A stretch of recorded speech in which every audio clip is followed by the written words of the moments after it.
오늘의 주요 뉴스입니다. 신규 확진자가 어제에 이어 또 7,000명대를 기록했고 위중증 환자도 850명을 넘어 폭증세를 이어갔습니다. 김부겸 총리는 긴급 관계장관 회의를 주재하고 지금은 매우 엄중한 위기라며 모든 행정력을 쏟아붓겠다고 강조했습니다. 연말 특수를 기대했던 소상공인들의 한숨이 깊어가는 가운데 정부의 백신 패스 확대를 반대하는 목소리가 커지고 있습니다. 소상공인들은 정부가 방역 책임을 소상공인들에게 떠넘기고 있다며 정책 전환을 촉구했습니다. 이재명 더불어민주당 대선 후보가 코로나19 손실보상 지원과 관련해 윤석열 후보에게 아무 권한 없는 장식품인 김종인 뒤에 숨지 말라고 밝혔습니다. 윤 후보는 손실보상 50조를 위한 추경이 필요하다는 입장을 되풀이했습니다. 대장동 민간사업자 남욱이 과거 원주민을 설득하며 나는 돈 욕심도 수익도 얻을 생각이 없다고 말한 영상을 MBN이 확보했습니다. 남욱 일당에게 땅을 넘겼다는 원주민 가운데 한 종중은 큰 손해를 봤다며 30억 원을 지급하라는 소송에 들어갔습니다. 서울대 유명 교수가 여성 종업원을 성추행한 혐의로 경찰 수사를 받은 사실이 뒤늦게 드러났습니다. 피해 여성은 당시 경찰에 신고까지 했지만 해당 교수는 상황이 기억나지 않는다고 말한 것으로 알려졌습니다. MBN이 단독 보도합니다. 우리나라 인구가 올해부터 감소해 50년 후에는 3,700만 명대가 될 것이라는 전망이 나왔습니다. 총인구 감소는 정부 예측보다 8년이나 앞당겨진 겁니다.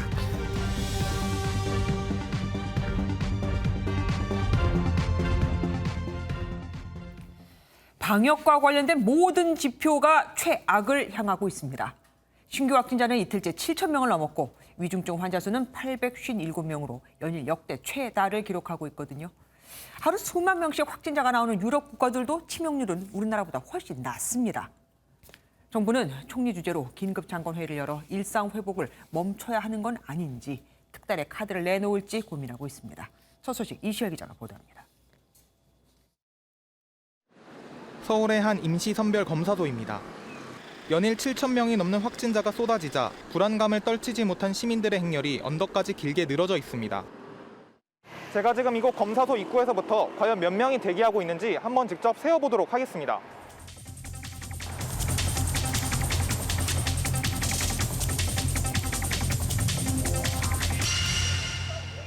총 88명이 대기하고 있는데 지금도 현재 대기자가 계속 늘어나고 있는 상황입니다. 저희가 오늘 여기 온 지가요, 1시간 좀 넘었고요. 그리고 코로나가 요즘에 이렇게 많이 늘어나고 있으니까 너무 걱정되고요. 정말 많이 걱정돼요.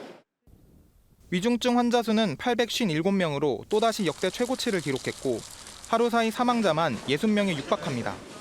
수도권 중환자 병상 가동률은 85%로 병상조차 가보지 못하고 대기하고 있는 환자만 총 1,003명에 달합니다.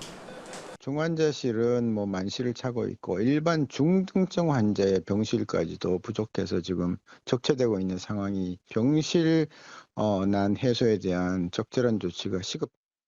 모든 지표가 정부의 예측을 뛰어넘어 최악으로 치닫자 정부는 총리 주재로 긴급장관 회의를 열어 특단의 조치를 취할지 검토에 들어갔습니다. 엄중한 위기 국면을 맞고 있습니다. 전 부처가 가용한 역량을 총동원해서 방역 상황 안정화를 위해 전력을 다해야 할 때입니다. 주말까지 확산세와 병상 부족 사태가 나아질 기미를 보이지 않으면 정부는 이르면 다음 주 사실상 일상 회복을 중단하는 조치를 내놓을 것으로 보입니다. MBN 뉴스 이시열입니다. 지금 가장 혼란스러운 건 아동 청소년 접종과 방역 패스입니다. 미접종자가 학교는 가는데 왜 학원은 못 가느냐. 백신 접종은 선택이라더니 정부가 방역 실패를 해놓고 왜 아이들에게 강제하느냐는 불만으로 헌법 소원까지 낸다고 하거든요. 결국 정은경 질병관리청장이 개선 방안을 찾겠다며 한 발 물러섰습니다. 조동욱 기자입니다.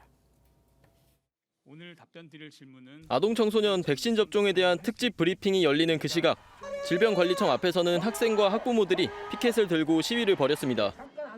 백신 패스를 학생들에게 강요하고 국민의 기본권 학생의 학습조차 박탈하며 사실상 전 국민을 상대로 강제 접종을 강행하려 하고 있다.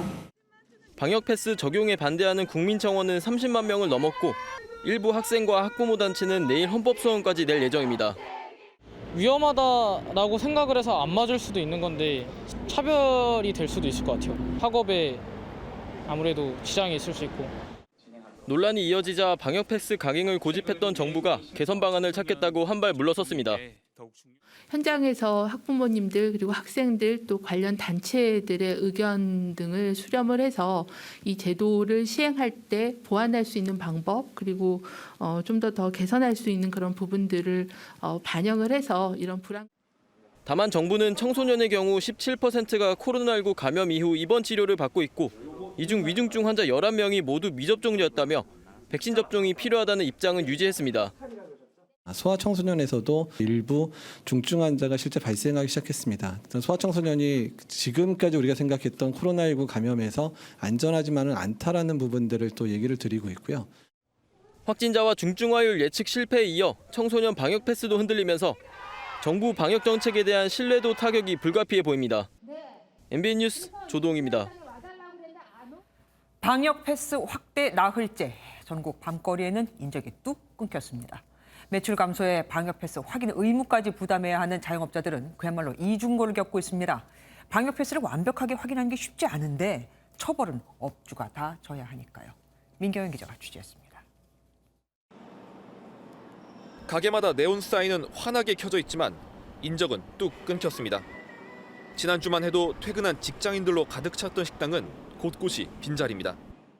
파티하고 저 못해 먹고 장난이에요. 이 집은 일단 그게 사원들이거든요. 근데 사원들은 뭔가냐. 방역 패스 확대가 시작된 지난 월요일 전국의 음식점 방문객 수는 2주 전에 비해 약 6% 넘게 줄었습니다. 개도 기간이 끝나는 다음 주부터는 더 큰 타격이 예상되는데 손님들의 방역 패스 여부까지 일일이 확인해야 하는 이중고에 빠져 있습니다. 1인 사업자들은 설거지를 하다가 손님이 오시면 나가서 패스 확인을 해야 되고요. 무인 점포 업종들은 그 5분 동안에 오시는 고객을 확인하기 위해서 또 사람을 써야 되는 거죠. 자영업자들은 방역 패스를 완벽히 확인하기는 현실적으로 어려운데 위반 시 처벌 규정이 업주에게만 지나치게 가혹하다며 제도 개선을 요구했습니다. 소상공인에게 과태료와 행정처분을 내리는 것이 아니라 방역 패스를 위반한 당사자에게 책임을 물리는 방향으로 정책을 선회해야 할 것이다. 일각에서는 전자출입명부 체크 시 미접종자 여부를 확인하는 기능을 추가하는 등의 시스템 구축도 필요하다는 의견이 나옵니다. MBN 뉴스 민경영입니다. 백신 접종률이 80%를 넘었는데 아직 오미크론은 크게 확산되지도 않았는데 사망률은 3배나 급증했습니다. 왜일까요? 천은미 이대 목동병원 호흡기내과 교수 모시고 자세히 알아보도록 하겠습니다. 어서 오십시오. 예, 확진자 수도 문제지만 중증화율하고 치명률이 높다는 게 참 무섭습니다. 이유가 뭘까요? 유럽은 하루에 수만 명씩 이렇게 확진자가 나와도 우리보다 치명률이 훨씬 낮거든요. 네. 우리가 위드 코로나 시점이 겨울이었고요. 위드 코로나 갈 때 이미 확진자들이 2,000명대에서 시작을 했습니다. 그러면서 이동량이 급격히 증가를 하고 또 이 시점에서 우리가 백신 접종을 고령층이나 기저질환자들은 초에 했었거든요. 6개월이 이미 지나면서 부스터를 하지 않았기 때문에 돌파 감염이 많이 되고 이런 고령층들이 돌파 감염이 되면서 중증자가 늘었는 데 비해서 정부가 병상을 준비를 못했기 때문에 병상 대기 중에 사망을 하시거나 치료를 받지 못하고 사망하기 때문에 지금 치사율이 증가하고 있습니다. 부스터샷도 굉장히 늦었고 거기다가 병상 마련까지도 못하고 있다는 거 그게 문제군요. 지금 이틀 연속 확진자가 7,000명 넘었고요. 위중증 환자도 800명을 넘었습니다. 이러다가 뭐 10,000명 간다는 말도 있는데 교수님도 그렇게 보십니까? 지금 아마 내일도 7,000명 넘을 것 같습니다. 그러면 주말에는 검사 건수가 줄어들어요. 무슨 말이냐면 시간이 12시면 검사가 끝나는데 지난주에 제가 보니 그때 5,000명이 넘었거든요. 그만큼 많은 확진자들이 주말에 또 몰아서 검사를 할 거고 아마 주말 검사에 영향이 있으면 다음 주는 저는 10,000명까지도 나올 수 있다. 바로 다음 주까지도? 네, 왜냐하면 우리가 처음에 2,000에 3,000은 서서히 올라가지만 그 다음에 확진자는 그만큼 감염된 분이 N차 감염을 시키기 때문에 포물선을 그리면서 올라갑니다. 그래서 일부에서는 더블링하는 경우도 있는데 지금 걱정스러운 건 델타가 우세종이긴 하지만 조만간 오미크론이 우세종으로 일부 바뀌면서 아마 남아공처럼 하루에 4,000명이 8,000명이 되는 그런 상황도 올 수 있기 때문에 지금 상태에서 정말로 정부가 거리두기나 어떤 강력한 방역 대책이 들어가지 않는다면 앞으로 사망자, 위중증자는 더 늘어날 것이고 현장에서 느끼는 그 부담감은 너무너무 심합니다. 우선 겨울이 되면 전공의들이 다 공부를 하러 들어가고 또 그렇겠네요. 시험 봐야 되니까. 그렇죠. 확진자가 늘면서 병원 내에도 감염자가 속출을 해서 다 격리를 당하고 있습니다. 의료진도 굉장히 부족하기 때문에 저는 정부에게 꼭 부탁드리고 싶습니다. 지금 오미크론 말씀하셨는데 크게 변수가 되겠죠? 오미크론이 증상이 약하다는 보고가 있죠. 네네. 그러다 보니까 사람들 사이에 더 많이 빨리 전파가 되고 전파되는 양상이 공기 감염이 분명히 있습니다. 그러다 보니까 사람들이 밀폐된 공간에서 공기 감염을 통해서 수십 명이 한 번에 되고 특히 정부가 재택으로 치료를 하다 보니까 그렇죠. 아파트 단지에서 환기나 배관을 통해서 감염될 확률이 매우 높습니다. 네. 그런데 그 해외에서는 그 이른바 스텔스 오미크론이라는 말도 나오더라고요. 그러니까 일반 PCR 검사로 오미크론임을 알 수 없는 게 나온다던데 그러면은 더 감염 속도가 빨라질 거 아니겠습니까? 근데 얘가 PCR 검사에서 왜 검출이 안 되는 걸까요? 우리가 코로나 검사는 양성으로 나오는데 이 오미크론은 변이가 대단히 많다 보니까 PCR 증폭 검사에서 일정한 스파이크 단백질의 S 유전자 부위가 없어진다고 합니다. 그래서 그걸로 델타 다른 변이와 오미크론 변이를 감별을 했는데 이 스텔스 오미크론은 기존의 오미크론과 변이가 절반 이상 닮아 있는데 불구하고 이 S 유전자, 스파이크 단백질 유전자가 있는 거예요. 그러니까 오미크론과 감별이 안 되는데 오미크론인 거죠.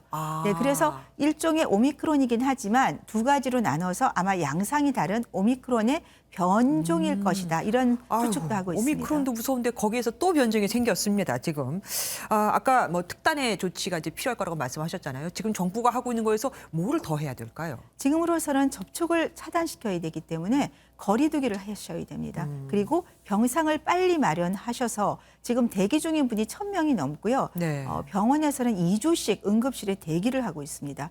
그리고 재택에서 나빠져서 이송을 하려고 해도 4일, 5일씩 대기를 하다가 결국 사망하시거든요. 네. 지금으로선 정부가 큰 병상을 뭐 컨벤션 센터라든지 이런 곳을 이용해서 병상을 만들어서 우선 치료를 하는 것이 가장 중요하고 또 집에서 고위험군과 같이 있을 때 감염이 되기 때문에 생활치료시설을 더 확대를 하셔서 그분들은 격리 겸 초기에 항체치료제 투여해서 중증자를 줄이는 전략을 가야 된다고 생각합니다. 정말 병상 근처에도 못 가본 사람들이 네. 많기 때문에 문제입니다. 마지막으로 여쭐게요. 요즘에 소아청소년 접종 갖고 지금 말이 많잖아요.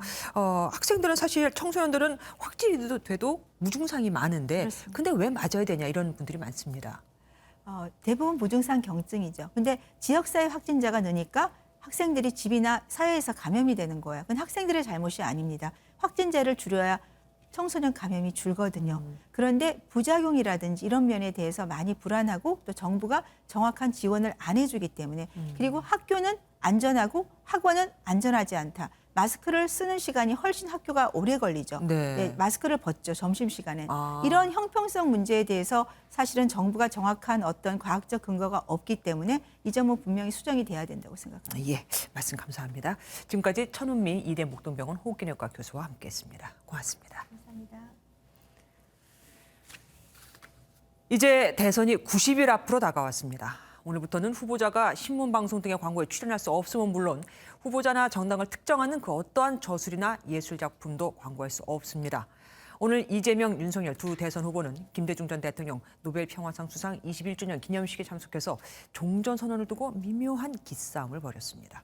백길종 기자입니다. 김대중 전 대통령의 노벨 평화상 수상을 기념하기 위해 한자리에 모인 이재명 민주당 후보와 윤석열 국민의힘 후보. 지난 2일 동교동계 원로들을 만나는 등 호남 지지세 결집에 힘쓰는 이 후보는 종전선언을 넘어 평화협정으로 나아가야 한다며 김대중 정신을 기렸습니다. 국민의 67%가 종전선언을 지지한다며 비핵화 선행을 주장한 윤석열 국민의힘 후보에게 동참을 촉구하기도 했습니다. 이 자리에 우리 존경하는 윤석열 후보님도 와 계신데 우리는 전쟁 상태를 끝내야 합니다. 객관적 사실을 확인하시고 한번 전향적인 재검토를 요청드립니다. 윤 후보 역시 김 전 대통령의 민주주의와 인권, 평화를 위한 헌신을 언급하며 치켜세웠습니다. 하지만 이 후보의 종전선언 검토 요청에는 답하지 않은 채 김 전 대통령이 튼튼한 외교안보 기반 위에서 평화통일의 길을 열었다는 점을 강조했습니다. 대통령께서는 한미 동맹을 굳건히 하고 한미일 공조를 강화하셨습니다. 이런 튼튼한 외교 안보 기반 위에서 화해와 협력의 햇볕 정책으로 김대중 정신을 기리면서도 북한과의 직접적인 교류, 협력을 통한 문제 해결을 강조하는 현 정부와 거리를 두려는 것으로 풀이됩니다. 심상정 정의당 후보 역시 평화협정을 향한 한반도 대타협을 이뤄야 한다며 한반도 평화체제는 김대중의 꿈이자 심상정의 소명임을 잊지 않겠다고 말했습니다. MBN 뉴스 백길종입니다. 이재명 더불어민주당 대선 후보는 지난 총선 당시 있었던 위성정당을 편법이라며 강하게 비판했습니다. 하지만 당시 그 피해를 고스란히 안았던 정의당은 말로는 뭘 못하냐며 당 차원에서의 안을 갖고 오라고 일갈했습니다. 참, 이 후보가 변론을 맡았던 조카 서울 강동구 모녀 살인 사건의 피해자의 유족이 이 후보를 상대로 손해배상 청구 소송을 제기한 것으로도 알려졌습니다. 일가족 살인 사건을 데이트 폭력이라고 주장해 정신적 고통을 안겼다면서요. 주진희 기자입니다. 청년 세대로 꾸려진 정당혁신추진위원회 출범식에 참석한 이재명 더불어민주당 대선 후보의 발언은 날카로웠습니다. 기득권 된 거 아니냐 이런 말씀들을 많이 들었습니다. 많은 의석을 가지고 우리 국민들의 당면한 현안 과제들을 신속하게 또 과감하게 처리해 주실 거다. 공공기관 노동이사제 등 몇 가지 개혁 법안 처리가 지지부진한 상황을 꼬집은 것으로 보입니다. 지난 총선에 대한 반성도 내놨습니다. 위성정당이라고 하는 아주 기상천외한 이 편법으로 여야가 정말 힘들어 합의한 대의민주주의 체제가 실제로 한번 작동도 못 해보고 다시 후퇴해버린 것 같습니다. 소수 세력의 정치 참여를 무력화한 위성정당 방지법과 함께 당의 쇄신을 요구한 겁니다. 이것을 지켜본 정의당의 반응은 싸늘했습니다. 시민들의 다양한 이해와 요구를 대표해야 할 국회 의석을 훔친 것이나 다름없습니다. 훔친 작물부터 돌려주는 게 최소한의 도리 아니겠습니까? 국회 차원에서의 정치개혁특별위원회가 오늘 첫 회의를 열었는데 여기에서도 위성정당 방지법이 논의될 전망입니다. MBN 뉴스 주효신입니다. 한편 윤석열 국민의힘 대선 후보는 한국경영자 총협회를 찾아 기업 규제 완화를 촉구하는 재계의 목소리를 경청했습니다. 또 일자리 만들기의 주연은 기업, 조연은 정부가 해야 한다고도 밝혔습니다. 우종환 기자가 보도합니다. 윤석열 국민의힘 대선 후보를 만난 손경식 한국경영자 총협회장은 글로벌 환경에 비해 기업 규제가 과도하다고 호소했습니다. 특히 상속세와 법인세, 최저임금, 52시간 근로, 중대재해처벌법, 강성노조 문제 등을 조목조목 언급하며 개혁을 요구하는 건의서도 건넸습니다. 그동안 관련 제도가 기성노조의 거의 강화에만 치중한 결과 개별 기업의 경쟁력 훼손을 넘어 사회 갈등을 유발하기에 이르렀습니다. 윤 후보는 기업이 성장해야 일자리가 만들어진다는 건 상식이라고 화답하면서도 기업과 노동계가 같이 변해야 한다고 말했습니다. 기업과 노동자 간의 제로섬 게임에서 지금 어떻게 더 자기 자신들의 입지를 더 찾을 것이냐가 중요한 것이 아니고 지금 기업과 이 노사가 같은 운명에 지금 처해 있는 상황이라고 저는 보고 있습니다. 앞서 상속세 개편 의지를 밝히고 중대재해처벌법의 문제점을 지적하는 등 기업계에 힘을 실어주는 메시지를 낸 바 있지만 약자와의 동행을 강조하는 김종인 총괄선대위원장 합류 뒤 좀 더 중도적인 입장을 취한 모양새입니다. 경총 방문에 앞서 윤 후보는 당사에서 지한파로 알려진 캐서린 스티븐스 전 주한 미국 대사를 만났습니다.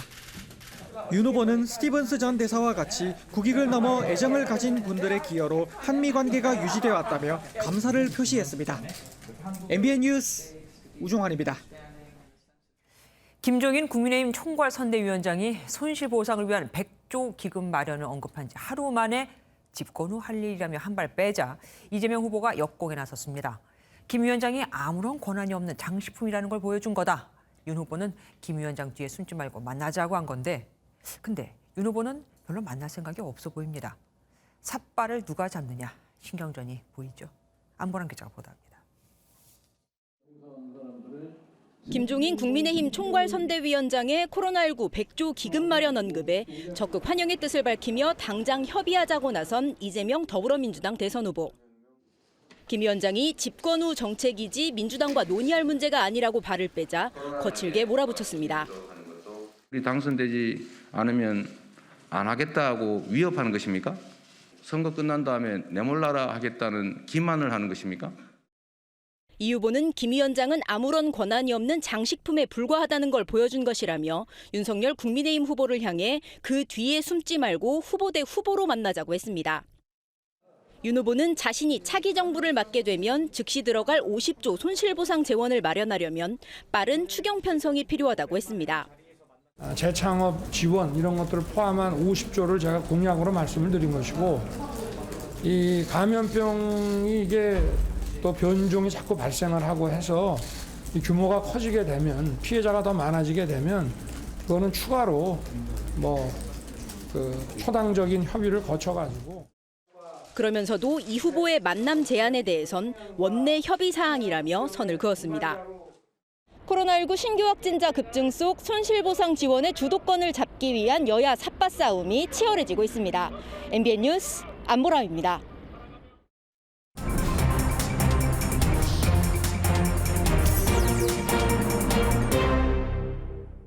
오늘 있었던 정치권 뒷이야기 들어보는 정치 톡톡 시간입니다. 정치부 노태현 기자와 함께하겠습니다. 어서 오십시오. 국민의힘 공동선대위원장으로 임명됐던 이른바 그 비니좌, 비니각이라고도 불리더라고요. 노재승 씨가 결국 사퇴했습니다. 안 할 것 같더니 어떻게 된 건가요? 네, 과거 SNS 발언들로 논란이 됐던 노재승 국민의힘 공동선대위원장이 국회에서 자진 사퇴를 발표하며 고개를 숙였습니다. 우선 들어보시고 나서 한번 살펴보겠습니다. 네. 과거 제 소셜미디어에 남겼던 글에 대한 논란은 해명보다는 인정을 그리고 사과를 해야 했지만 미처 국민 여러분의 기대를 온전히 담아내지 못했습니다. 네, 지난 4월 서울시장 보궐선거 당시 오세훈 후보를 지지하는 유세연설에서 비니자 이름이 알려졌고, 이번 윤석열 선대위에도 합류했던 노 씨인데요. 5.18 광주 민주화운동, 그리고 김구 선생, 또 정규직 등과 관련한 과거 SNS 글에 당 안팎의 지적이 일었고, 오늘 국회 본회의에서 민주당의 거센 비판도 제기됐습니다. 네. 윤석열 후보는 왜 침묵하고 있습니까? 도대체 누가 천거했기에 국민의 지탄이 수일째 쏟아지고 있는데도 버티고 있는 것입니까? 네, 노 씨는 사퇴 기자회견 불과 1시간 반 전까지만 해도 저희 MBN과 통화해서 자진 사퇴 의사가 없다 이렇게 밝혔었는데요. 그 사이 국민의힘 내부적으로 논의를 거쳐 노 씨가 자진 사퇴하는 형식으로 결정이 된 것으로 보입니다. 예, 그리고 정치 비평을 이제 하지 않겠다고 했던 유시민 전 노무현재단 이사장. 근데 정치 평론가로 돌아왔던데요. 네, 맞습니다. 친노의 대표 인사인 유시민 전 이사장, 지난해 초 검찰에 대한 잘못된 의혹 제기로 비판이 일자 더 이상 논평을 하지 않겠다, 정치 논평을 하지 않겠다 이렇게 말하고선 1년 8개월 만에 되돌아왔습니다. 두 번이나 평론 은퇴를 했는데, 선언했는데 돌아온 이유가 뭘까요? 첫 화두가 뭐였습니까? 네, 첫 화두는 역시 민주당 이재명 대선 후보였습니다. 우선 큰 정치적 하자가 없는 사람이라며 생존자라고 평가했습니다. 함께 들어보시죠. 실제로 문제가 심각한 게 법적인 문제가 있거나 이러면 생존하기 어렵습니다. 작은 오류들은 있었을지 모르나 정치적 생존을 위태롭게 할 만큼의 어떤 하자나 이런 것들은 없었던. 네, 이어 또 다른 키워드로는 발전도 상인을 꼽으면서 노무현 전 대통령을 언급하기도 했습니다. 노 전 대통령도 미완성이라는 지적을 많이 받았고 재직 시에도 늘 번민하며 정책을 폈다고 말하며 이 후보를 노 전 대통령에 견졌는데요. 이 후보를 옹호하면서도 유 전 이사장은 자신의 행보가 정계 복귀나 이재명 선대위 참여 등은 아니라고 선을 그었습니다. 어쨌든 안 하겠다고 했지만 나온 걸 보면 지금 이재명 후보에게 지원군이 필요하다고 여긴 듯합니다. 반면 국민의힘은 이재명 후보의 발언을 패러디하면서 역공을 또 펼치고 있더라고요. 네, 이 후보에 대한 패러디의 소재가 된 발언 먼저 함께 들어보시겠습니다. 존경하는 박근혜 대통령님 그랬더니 진짜 존경하는 줄 알고 막 그저 저 표 얻으려고 진짜 존경하는 척 하는 거 아니야? 이런 분들 계시던데 그 전혀 아닙니다. 네, 이 후보가 앞서 지방 일정에서 우리 존경하는 박근혜 전 대통령 이라고 언급한 것에 대해 논란이 일자 진짜 존경하는 줄 알더라며 맥락상 그런 게 아니다 이렇게 일축한 건데요. 이를 두고 국민의힘은 이 후보가 누군가의 호칭 앞에 존경하는을 붙인 건 모두 거짓 아니냐 그러면서 이 후보를 비꼬았습니다. 이재명 후보의 진짜 모습은 다음과 같습니다. 문재인 존중한다 했더니 진짜 존중하는 줄 알더라. 특검하자 했더니 진짜 특검하는 줄 알더라. 그러니까 이거 외에도 굉장히 많은 패러디들이 나오고 있더라고요. 그만큼 관심이 많다는 반증이기도 하겠죠. 민주당에서는 추미애 전 법무장관이 또 패러디를 했던데요.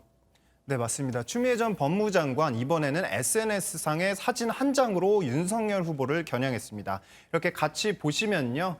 네, 추 전 장관이 회초리를 들고 있고 그 앞에 윤 후보가 종아리를 걷고 있는 모습입니다. 앞서 윤 후보가 한 방송에서 엄한 훈육을 받고 컸다며 대학 다닐 때까지 밤늦게 술 먹고 놀다가 아버지한테 맞기도 했다. 이런 발언을 했는데 이를 두고 합성 패러디 사진을 게재한 겁니다. 네. 이를 두고 진중권 전 동양대 교수는 윤 후보를 때려주고 싶은 동심이 앙증맞게 표현됐다며 유치하다고 비판했습니다. 또 국민의힘 공동선대위원장인 이수정 교수는 김건희 씨를 두고 여권에서 의혹을 제기하는 것과 관련해 국모를 뽑는 게 아니다고 반박하기도 했습니다. 국모를 선거하는 건 아니잖아요. 예. 무슨 조선시대도 아니고. 그렇기 때문에 결국에는 일을 잘할 대통령, 그리고는 법치주의를 잘 유지할 대통령을 뽑으면 되는 일인데. 네, 그러자 추 전 장관은 대통령 후보 배우자도 재산 공개 대상 신분이라며 재산 형성 과정도 불법적인 점에 대해서는 해명돼야 한다고 맞받았습니다. 왜 자꾸 여성들을 상대로 그러냐, 혹은 그 여성 또한 검증을 해야 한다. 팽팽한 거네요. 지금까지 노태현 기자와 함께했습니다. 고맙습니다. 경기도 성남의 대장동 땅 일부는 원래 몇몇 종중 소유였습니다. 그런데 이 종중 관계자들에게 당시 사업자였던 남욱 변호사가 자신은 돈 욕심이 없다며 설득해 그 땅을 담보로 대출을 받고는 돈이 없다며 갚지 않은 것으로 드러났습니다. 하지만 결국 종중은 큰 피해를 받고 남 씨는 1,000억 원이 넘는 대박을 터뜨렸죠. 당시 영상을 단독으로 입수했습니다. 이혁근 기자입니다. 지난 2011년 대장동 민간사업자 남욱은 땅 주인들을 찾아와 자신은 돈 욕심이 없다는 취지로 말합니다. 처음부터 사실 그런 마음을 갖고 돈을 벌려고 했으면 여기 안 들어왔죠. 안 들어왔습니다. 저 사업 잘하고 있습니다. 변호사도 잘하고 있고. 예. 먹고 살 만큼 변호사 일도 했었고. 수익을 얻을 생각이 없다고 땅 주인들을 설득하기도 합니다. 어떻게든지 여기서 살아남아서 수익을 얻겠다? 그런 마음 없습니다. 하지만 민간 사업자들을 믿고 땅을 넘긴 이 종중은 큰 손해를 봤습니다. 업자들이 땅을 담보로 저축은행에서 무리한 대출을 받으면서 종중이 피해를 본 겁니다. 그걸 감정을 해봤는데 도장을 찍고 위에 수기를 쓴 게 나왔어. 결국은 종중에서 220억 정도 피해를 봤어요. 남 씨는 대출에 대한 법적 책임을 지겠다는 확인서까지 썼지만 이후 돈이 없다며 책임을 미뤘습니다. 그런데 돈 욕심이 없다던 남 씨는 알고 보니 대장동 사업에서 천화동인 4호 소유주 자격으로 1,007억 원가량의 개발 수익을 가져갔습니다. 피해를 본 종중은 남 씨 등 민간 사업자들을 상대로 30억 원을 지급하라는 내용의 소송을 냈습니다. MBN 뉴스 이혁근입니다. 지난 4일 여성을 살해하고 이어 공범마저 숨지게 한 연쇄 살인범의 신상이 공개됐습니다. 52세 권재찬입니다. 권 씨는 과거에도 살인죄로 수감된 적이 있고 이번 범행도 절도로 인한 집행유예 기간 중에 저지른 것으로 확인됐습니다. 노승환 기자입니다. 나이 52살, 이름 권재찬. 인천경찰청이 신상공개심의위원회를 거쳐 공개한 연쇄살인 피의자입니다. 두 사람이나 잔혹하게 잇따라 살해한 데다 2003년 한 여성을 살해하고 또다시 범행했다는 점이 고려됐습니다. 왜 살해하셨습니까? 금전적인 문제 때문에 살해하신 겁니까? 아니요. 권재찬은 심의위에 앞서 얼굴과 이름이 공개되길 원치 않는다고 했지만 받아들여지지 않았습니다. 이제 경찰은 계획 범죄 여부를 밝히는 데 수사력을 집중하고 있습니다. 우발적 범행이라 주장하지만 범행을 미리 계획한 정황이 여럿이기 때문입니다. 경찰은 권재찬이 살해한 50대 여성에게 수억 원의 자산이 있었다는 사실을 미리 알았고 여성의 시신을 가져가지도 않으면서 묻을 곳을 찾자며 공범을 먼 곳으로 데려가 살해한 점에 주목하고 있습니다. 경찰은 권재찬이 숨지게 한 두 사람과 평소 어떤 관계를 유지했는지를 비롯해 범행 전 행적 등을 조사해 계획 범죄임을 입증할 계획입니다. MBN 뉴스 노승환입니다. 오늘 오전 부산에 있는 오피스텔 지하에서 폭발음과 함께 화재가 발생해 순식간에 9층 건물이 화염에 휩싸였습니다. 아찔했던 폭발 당시 모습이 CCTV에 그대로 찍혔습니다. 박상호 기자가 보도합니다. 오피스텔 1층에서 갑자기 먼지가 일더니 희뿌연 연기가 뿜어져 나옵니다. 놀란 행인이 황급히 몸을 피하는 순간 불길이 폭발하듯 터져 나오며 치솟습니다. 주차된 차량 5대에 옮겨 붙은 불은 순식간에 건물 위로 솟구칩니다. 천에 빵 소리가 났대요. 그래가지고 저 안쪽부터 불이, 저 차에서부터 불이 난 거예요. 바깥쪽까지 전부 다 번지면서 삽시간에 지금 다 타고. 16가구가 사는 9층짜리 오피스텔 주차장에서 불이 나 20여 명이 다쳤습니다. 지하 주차장에 있던 작업자 2명과 이들을 구조하러 간 소방관 2명은 중상을 입었습니다. 미처 건물 밖으로 나오지 못한 입주민 8명은 옥상으로 대피했다가 가까스로 구조됐습니다. 불이 난 건물은 외벽 재질이 드라이비트로 돼 있어 화염이 급격히 위층까지 번졌습니다. 화재 직전 지하 1층 기계식 주차장에선 용접 작업이 진행 중이었던 것으로 알려졌습니다. 의식은 있는데 정확하게 말을 이렇게 행설수설하고 있기 때문에 현재 파악하기 힘듭니다. 경찰과 소방당국은 자세한 화재 원인을 밝히기 위해 내일 오전 11시 합동 감식을 벌일 예정입니다. MBN 뉴스 박상호입니다. 철도 교량 해체 작업을 하던 노동자가 콘크리트 잔해에 깔렸습니다. 길이가 10m나 되는 무거운 콘크리트였는데 병원으로 옮겼지만 결국 숨졌습니다. 김태형 기자입니다. 소방대원들이 콘크리트 구조물을 들어올리고 바닥에 깨진 잔해물을 손으로 걷어냅니다. 곧이어 들것으로 바닥에 누워있는 남성을 구급차로 이송합니다.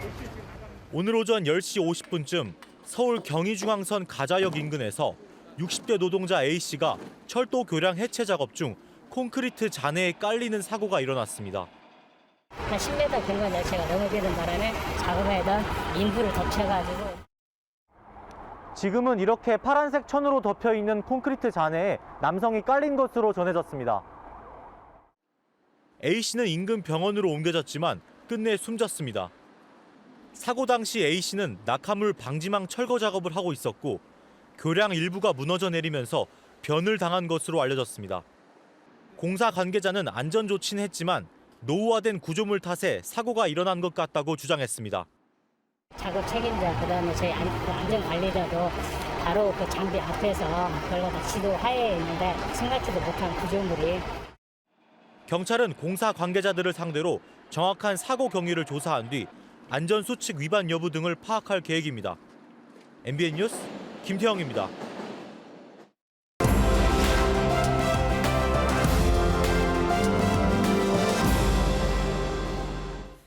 키워드를 살펴보는 오늘의 화제 빅뉴스 시간입니다. 오늘은 김태림 기자 나왔습니다. 어서 오십시오.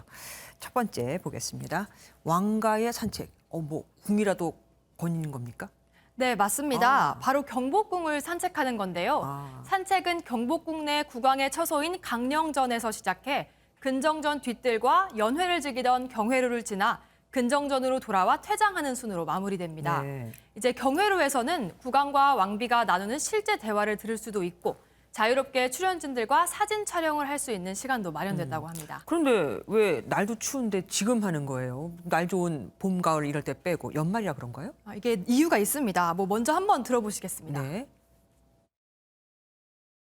경복궁 야간 관람과 연계해서 진행한 그 왕가의 산책에 관람객들께서 큰 성원과 관심을 보여주셔가지고 처음으로 선보였던 겨울철 왕가 복식을 좀 더 많은 분들께 소개해드리기 위해서 이렇게 예전에 야간에 진행했던 행사가 워낙 인기가 많았어서 네. 이번에도 이 겨울 복식을 입고 하는 이 산책을 낮에도 더 많은 관람객에게 소개하려고 진행을 한다고 합니다. 그러니까 거기 가면은 겨울 복식까지 다 볼 수 있는 거군요. 자, 다음은 보겠습니다. 궁에서 방으로 갔습니다. 근데 가장 지저분한 방이요? 네, 이제 가장 지저분한 아이방 콘테스트 1등의 사진을 준비했습니다. 와. 영국에 사는 8살 에밀리의 방인데요. 에밀리의 방은 발 디딜 틈도 없고 물건은 바닥부터 책상 서랍, 침대 위 등 모든 곳에 널브러져 있습니다. 정말 정신이 없습니다. 콘테스트니까 뭐 2등, 3등도 있겠네요. 네, 다른 사진도 있습니다. 이 콘테스트는 영국의 침대 업체에서 개최한 건데요. 이 선발 대회에서 우승을 차지하면 새로운 침대를 선물로 받을 수 있습니다. 네. 이렇게 보시는 것처럼 우승을 아쉽게 놓친 6살 소녀 에마를 비롯해 다른 어린이 14명의 지저분한 방 사진도 함께 공개됐습니다. 저도 만만치 않지만 뭐 저분들한테는 두 손 두 발 다 들겠습니다. 자, 다음 볼게요. 종이컵 2개? 이건 뭡니까? 이게 한 대형마트에서 노란색 액체가 담긴 종이컵 2개가 발견됐는데요. 이게 바로 소변이 담긴 종이컵이었다고 합니다. 예, 대형마트에서요? 그걸 왜 담아놔요? 이게 최근 한 커뮤니티에서 올라와 논란이 되는 글인데요. 그 사진에는 이렇게 소변을 보는 듯한 아이와 쪼그려 앉아 아이를 챙기는 여성의 모습이 담겨 있습니다. 와. 이어서 나온 사진에는 당사자들이 떠난 후 그곳에 덩그러니 남아있는 노란색 액체가 담겨 있는 컵이 발견된 겁니다. 아이고. 근데 제가 마트 관계자를 통해서 확인을 해보니까 저 사건은 사실 2017년에 일어났다고 합니다. 그 당시에도 논란이 됐었는데 별다른 조치는 없었고 그냥 청소하시는 분이 치운 걸로 알고 있다고 합니다. 저 행위 자체도 이해가 안 되지만 5년 전, 4년 전 사건이 다시 이슈가 되는 것도 참 신기합니다. 다음 볼게요. 터프하고 똑똑해. 누가 한 말입니까? 이게 바로 김정은 국무위원장입니다. 아니 본인이 나는 터프하고 똑똑해라고 얘기했단 말이에요? 아니요. 그렇게 스스로 말한 건 아니고요. 예. 미국의 전 대통령인 도널드 트럼프가 그렇게 말한 겁니다. 왜 그랬죠? 이번에 이렇게 미국 트위터에 올린 건 아닌데 이제 사진첩을 최근에 냈습니다. 예. 이제 우리가 함께한 여정이라는 사진첩을 출간한 건데 이 책에 트럼프 전 대통령이 2019년 6월 김 위원장과 판문점에서 만나 악수를 하려고 손을 내미는 사진도 들어갔는데요. 이 사진 옆에는 나는 김정은을 좋아했다. 아주 터프하고 똑똑하다는 등의 메모가 포함됐다고 합니다. 굉장히 인상적인 사진이기는 합니다. 자, 이번 내용은 무서워 보입니다. 악마 불태우기? 어디서 하는 겁니까? 이게 진짜 악마는 아닌데 그냥 악마 모형의 인형입니다.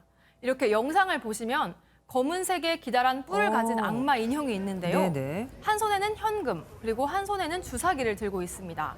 이렇게 밤이 되자 폭죽이 터지고 인형의 몸에 불도 붙습니다. 네. 악마 불태우기로 불리는 행사인데 과테말라의 오랜 전통으로 매년 크리스마스 시즌이 시작되는 12월 7일 오후 6시 정각에 진행된다고 합니다. 근데 왜 주사기하고 현금을 들고 있는 겁니까?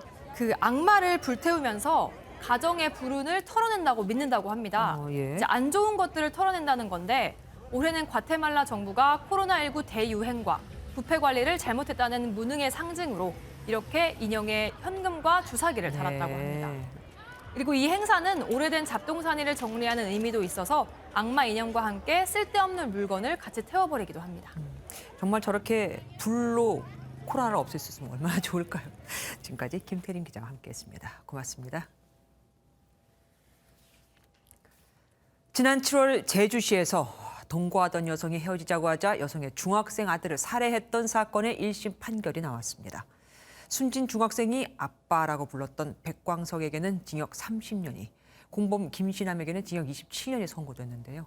재판부는 중학생이 격렬히 저항하는 과정에서 숨졌다며 범행 수법이 잔혹하지 않다고 했고 유족은 항소의 뜻을 밝혔습니다. 제주 KCTV 김경임 기자가 보도합니다. 어린 학생을 상대로 범행을 저질러 국민들의 공분을 산 제주시 조천읍 중학생 살해 사건.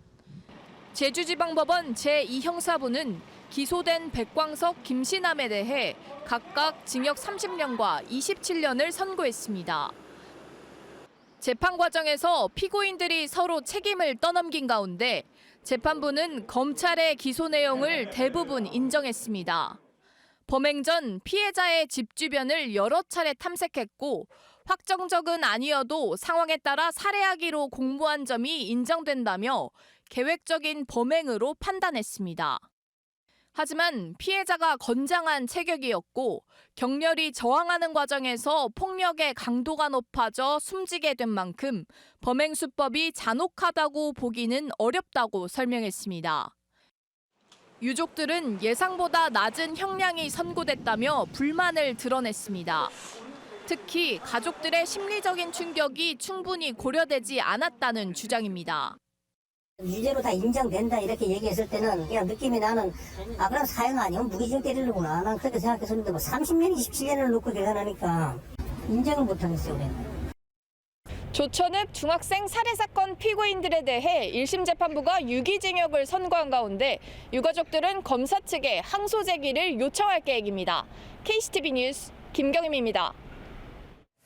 전문가로서 방송에도 여러 번 출연했던 50대 서울대 교수가 술집에서 여성 종업원을 성추행한 혐의로 조사를 받고 있습니다. 딸뻘인 여성 옷 속에 손을 넣은 건데 경찰은 이 사건을 검찰에 송치했습니다. 김민영 기자가 보도합니다. 경찰관들이 길거리를 분주히 오갑니다. 지난달 11일 밤 서울 강남의 한 술집에서 손님이 추행했다는 신고가 접수됐습니다. 피해 여성은 취재진과 만나 손님이 데려온 반려견에 대해 이야기하는데 갑자기 손을 뻗어 신체 부위를 만져서 112에 신고했다고 말했습니다.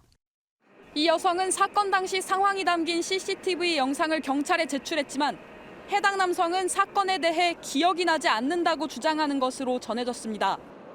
그런데 MBN 취재 결과 이 남성은 서울대에 재직 중인 교수로 방송 인터뷰도 여러 번 출연한 전문가인 것으로 파악됐습니다.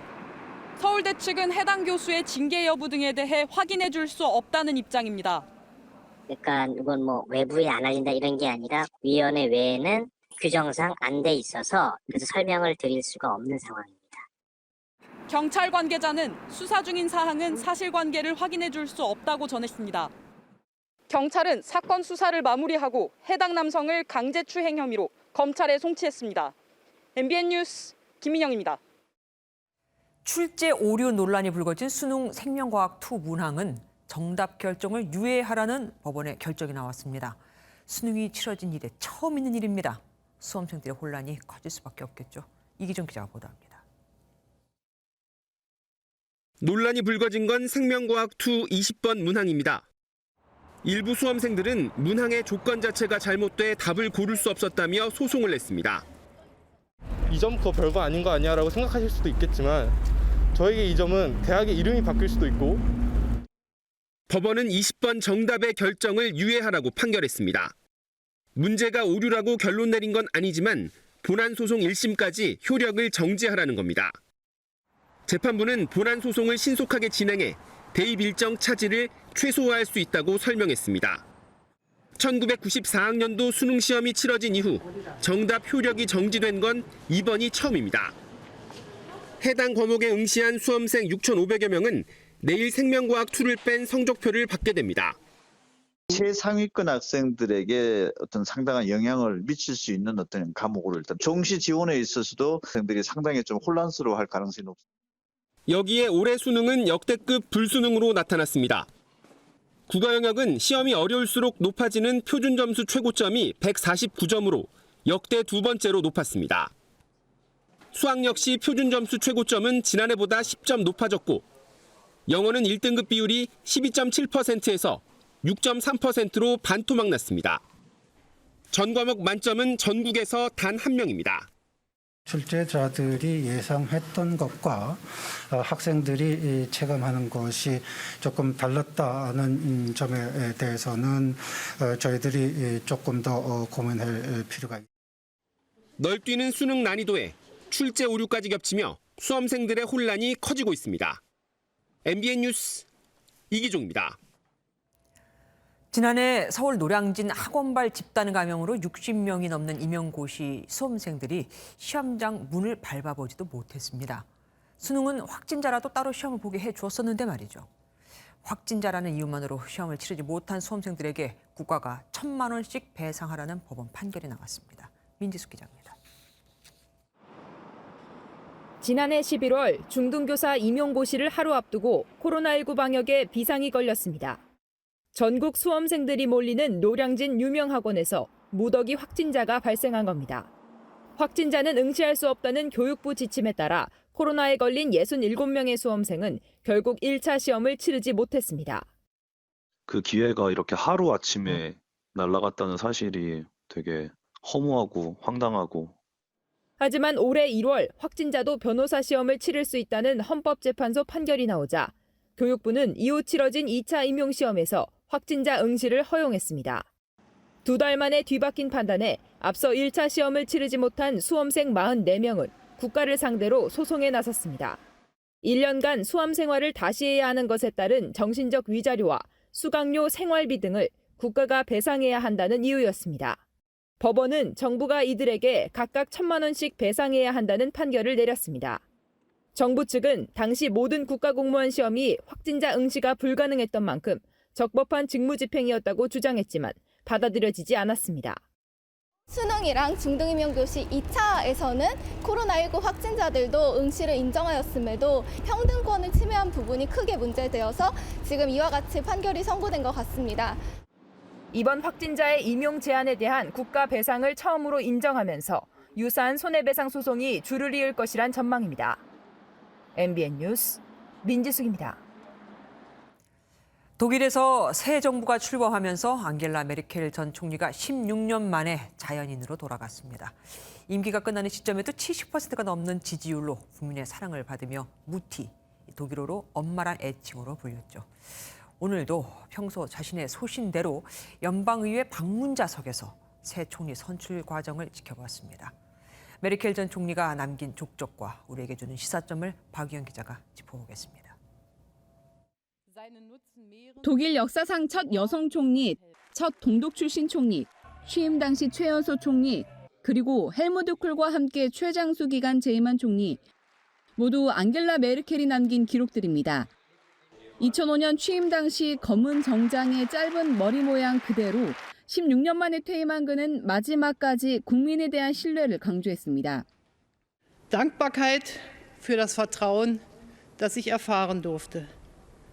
Vertrauen, dessen war ich mir immer bewusst, ist das wichtigste Kapital in der Politik. 메르켈은 검소한 옷차림과 절제된 언행을 고수하며 위기마다 부드럽지만 뚝심 있는 리더십을 발휘했습니다. 2008년 글로벌 금융위기 때 4,800억 유로를 은행에 투입해 뱅크런을 막았고 2011년 유로존 위기 땐 파산에 몰린 그리스의 구제금융을 지원하는 대신 고강도 개혁안을 받아냈습니다. 2015년 시리아 난민이 유럽으로 몰려들자 120만 명 넘는 난민을 수용하는 포용 정책을 펼쳤습니다. Die menschliche Behandlung und würdige Behandlung jedes Einzelnen, der zu uns kommt, Teil unseres Selbstverständnisses ist, was Deutschland ausmacht. 또 나치의 유대인 대학살이라는 역사적 비극에 대해 수차례 사죄하기도 했습니다. 취임 당시 11%였던 실업률을 3%로 낮추며 경제 부흥을 이끌어 임기 말 지지율이 80%에 육박하기도 했습니다. 올라프 숄츠 총리에게 자리를 넘긴 메르켈은 평범한 일상을 누리겠다고 밝혔지만 정치적 자문 역할을 할 거란 전망도 나옵니다. 메르켈은 재임 기간에 노무현, 이명박, 박근혜 전 대통령과 문재인 대통령까지 우리나라 정상 4명과 만나 양국의 현안을 논의했습니다. MBN 뉴스 박영입니다.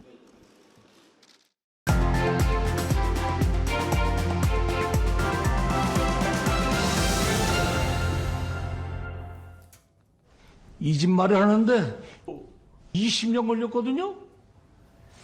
영화처럼 대부분의 국민은 내 집 마련을 위해 필사적입니다.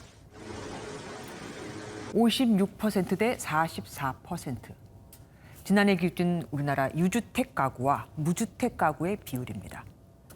집값 폭등으로 전세와 월세까지 고공행진을 하고 있는데 10가구 중 4가구가 내 집이 아닌 남의 집에서 살고 있다는 얘기가 되죠. 경실련이 발표한 자료에 따르면 현 정부 들어 서울 아파트값이 너무 올라서 5년 전까지는 20년 동안 한 푼도 쓰지 않아야 내 집을 마련하던 게 요즘은 38년이나 걸린다고 합니다. 그러면 부동산 불패 신화를 만든 한국에서 집을 가진 사람들은 집값이 오르는 걸 좋아할까요? 지난 10월 진성준 더불어민주당 의원 등이 의뢰한 여론조사를 보면 국민 10명 중에 9명이 집값이 높다고, 10명 중 8명은 집값 상승이 싫다고 답했습니다. 세입자는 물론이거니와 대부분의 주택 소유자도 집값 상승을 달거하지 않는다는 얘기가 되죠. 그럼 지금 여야의 대선 후보들이 내놓고 있는 공급 확대는 해법이 될 수 있을까요? 전문가들은 집값 안정화에는 도움이 되겠지만 세금과 임대차 보호법, 금리 인상 등 집값 상승과 관련된 요소들이 복합적으로 작용을 해야 집값은 떨어진다고 입을 모읍니다. 그럼 집값이 폭락하면 국가 경제와 가계 생활에는 도움이 될까요?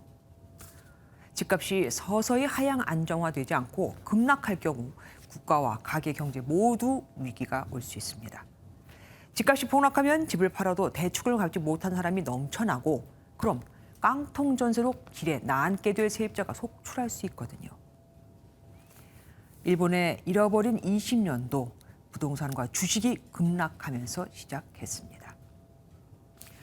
록펠러는 성공하려면 귀를 열고 입은 닫아야 한다고 했습니다.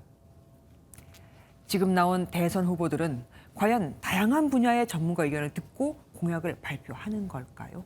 아니면 내가 듣고 싶은 사람의 말만, 나와 이념 성향이 같은 사람의 말만 듣고 발표를 하는 걸까요?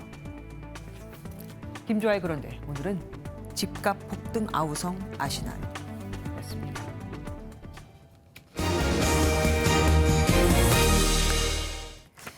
이제 5천만 민족도 옛말이 되는 걸까요? 2년 전만 해도 2029년부터 인구가 감소할 것으로 예측됐는데 이미 그러니까 올해부터 인구 감소는 시작이 됐습니다. 50년 뒤에는 지금보다 1,400만 명이 줄어 3천만 명대로 뚝 떨어질 것이라는 전망도 나왔습니다. 안병옥 기자입니다. 경기 남부권의 한 산부인과. 건물 6개 층을 쓸 정도로 규모가 있지만 최근 분만실을 없애기로 했습니다. 출산율이 역대 최저 수준으로 떨어져 운영할수록 손해가 쌓였기 때문입니다. 분만이 주니까는 일단은 운영할 수가 없는 경제적인 문제가 다 발생하고요. 직원들도 구하기가 많이 힘들어서 노후화되어 있는 상태고요.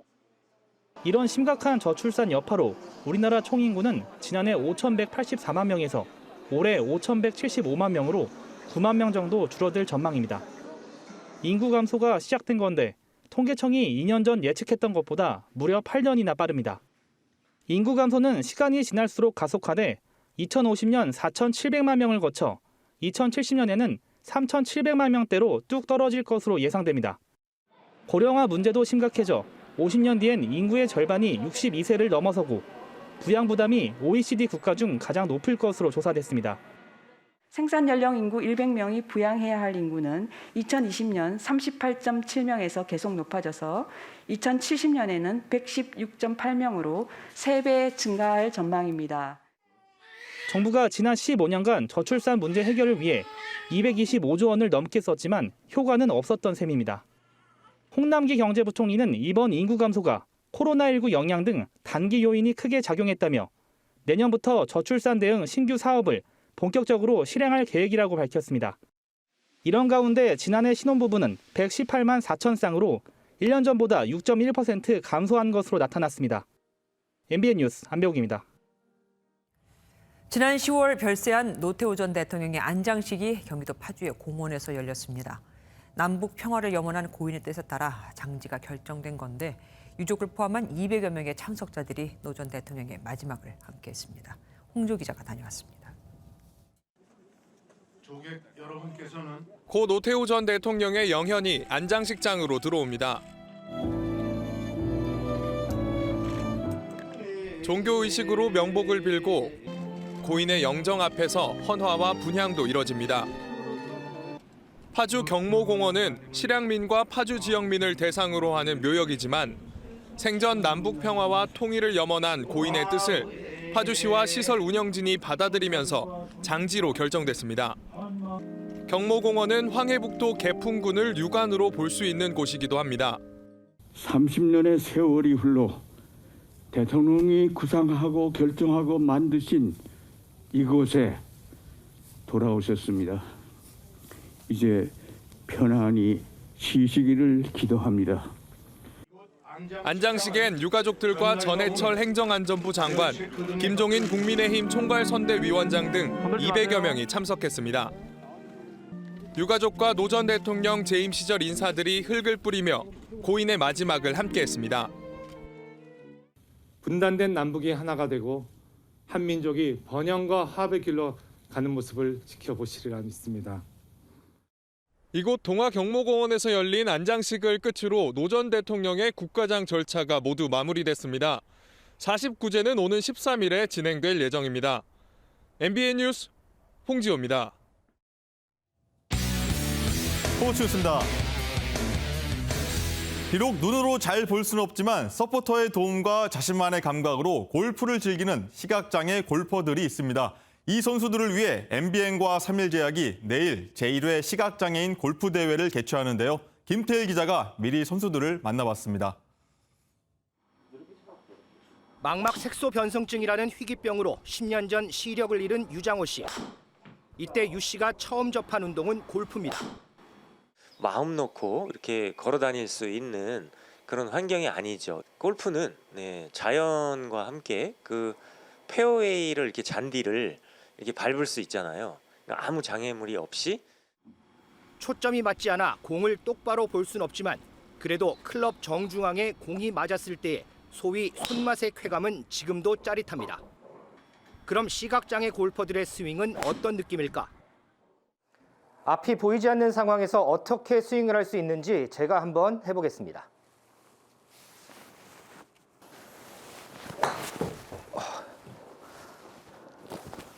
안 보이는 상황에서는 공을 맞추기도 쉽지 않습니다. 그래서 샷의 방향과 공의 위치를 알려주는 서포터와 항상 동행합니다. 에이밍을 조금 더 왼쪽으로 잡아드릴게요. LPGA 무대에서 활약했던 서포터와 함께 맹연습을 하는 시각장애 1급의 골퍼 조인찬 씨. 조 씨의 골프엔 인생이 담겼습니다. 첫 티샷 할 적에 정말 호쾌하게 그 티샷을 하거든요. 그거는 어쩌면 이제 내 젊었을 때 그 눈이 한참 좋고 패기했을 때. 이들 시각장애 골퍼들은 내일 열리는 3일 제약 MBN 시각장애인 골프대회 위드 소원밸리 CC에서 그동안 갈고 닦은 기량을 뽐낼 예정입니다. MBN 뉴스 김태일입니다. 오늘은 하늘빛이 조금 흐렸습니다. 내일도 평년보다 높은 기온 보이며 온화한 겨울 날씨가 예상되는데요. 내일 새벽부터 낮 사이 서쪽 곳곳에서는 약한 비가 조금 내리겠습니다.